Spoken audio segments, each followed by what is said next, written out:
A lot has happened over the past year in aviation, and we're sure to see more change as the market improves. The impact on quad-jets, though, is likely to be permanent. Many A380s have been retired already, and over the coming decade they will become an ever rarer sight. But what's to become of these super jumbo jets in the coming years? Today, we take a look. But before we do, if you want the latest long-haul videos, why not subscribe to our channel? And be sure to hit that notification bell too. The Airbus A380 is a significant achievement in aviation. It can carry more passengers long-haul than any other aircraft developed so far, and likely hold that record for some time to come. But why has it struggled so much? As we know, it has not worked out as well as hoped for either Airbus or airlines. The plane maker bet big on the popularity of hub-based operating models, but more airlines have moved to point-to-point. Additionally, the size of the jet has limited its use at many airports. In addition, the efficiency and capability improvements of twin-engine aircraft has further sealed the fate for quad-jets like the A380. After Emirates reduced its order for the type, Airbus announced the end of the program in 2019, with Emirates' last aircraft to be constructed in 2021. Over the program's lifetime, the A380 had a total of 251 orders from 14 airlines.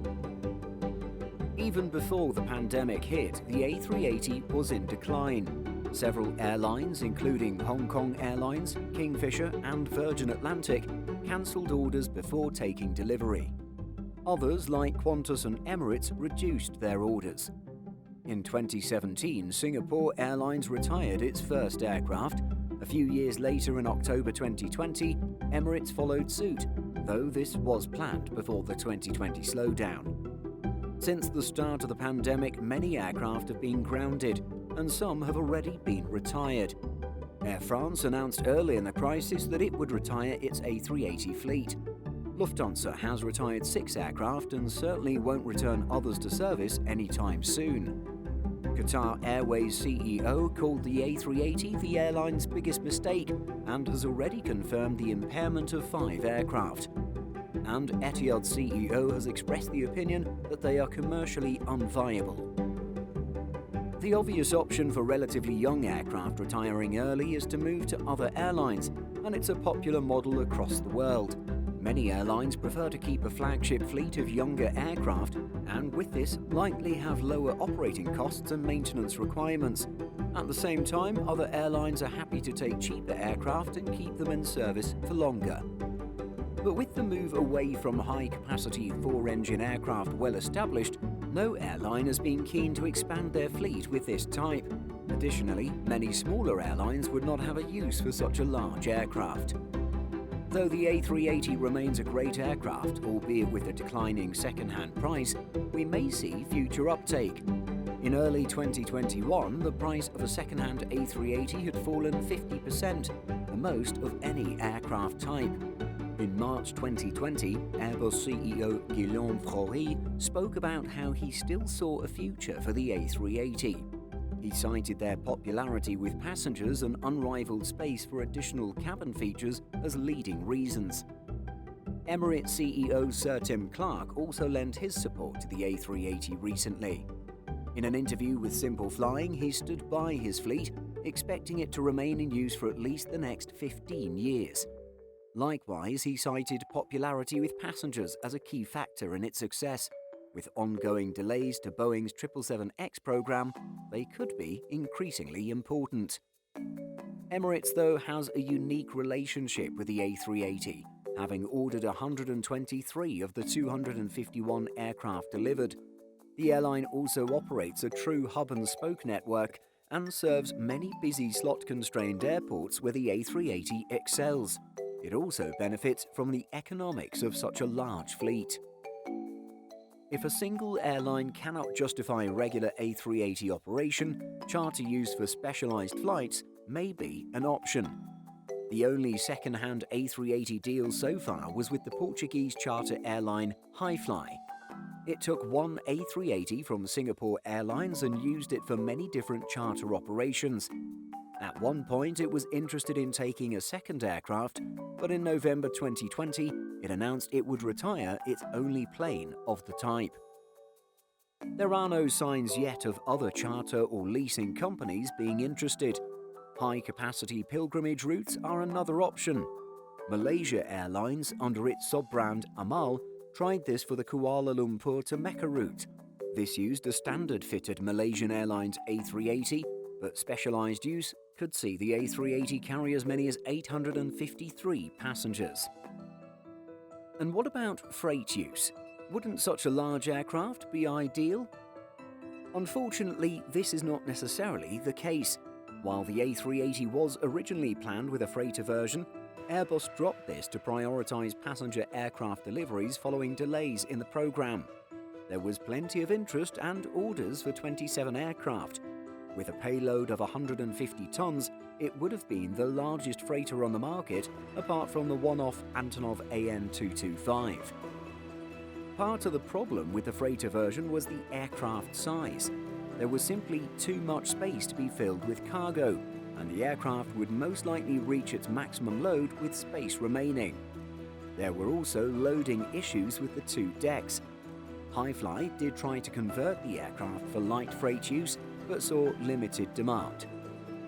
In 2021, there have once again been discussions about freighter use. According to the publication Freightwaves, Airbus is exploring with airlines the possibility of modifying the aircraft for cargo use and possibly as a passenger and freight combi version. Such a conversion is said to be technically possible, but would take time to develop. It seems unlikely to be a solution for immediately retiring aircraft, but maybe it'll become more attractive once greater numbers of aircraft are retiring from the Emirates fleet.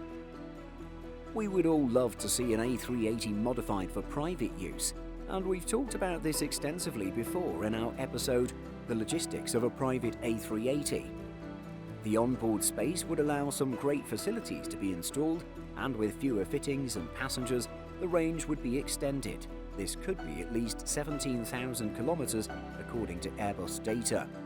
But it has not happened yet, and probably won't anytime soon. For government use, the A380 was briefly considered as a replacement for the current VC-25A modified 747-400s that serve as Air Force One. However, Airbus declined to bid, as it felt that moving production to the US for just two aircraft would be prohibitively expensive. And Geneva-based company Sparfel & Partners attempted to market 4 second-hand A380s as conversions to private jets.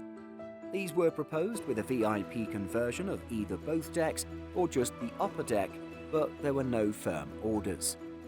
But this may be set to change as the second-hand value of the airplane continues to drop. Perhaps we'll see VIP users being tempted at some point. Barring these other potential uses, storage or scrap become the only options for the Super Jumbo. If the market shows signs of improvement, though, scrapping aircraft may be delayed. On the other hand, storage and preservation is an expensive option if there are no signs of change in the market. Scrapping an aircraft this size is, of course, no easy task, but many of the parts can be recycled for further use, making it an economically worthwhile endeavour. The engines, of course, are the most valuable, and with aircraft scrapped early, these retain a good portion of their value. Additionally, parts of the interiors, avionics, wings and landing gear can also be easily sold. Anything that remains could be broken down and recycled. Tarmac Aerospace was the first company to be tasked with scrapping an A380. It completed this in 11 months and claims to have recycled over 90% of the aircraft. It's a shame to see so many A380s retiring early and not find new uses. Do you think this will change over the coming years, or are most aircraft going to head to the scrapyard? Let us know your thoughts in the comments. In addition to our daily YouTube videos, Simple Flying publishes over 150 articles and a podcast every week. If you're looking for the latest aviation news and insights, visit simpleflying.com. Thanks for watching, and don't forget to like and subscribe before you go.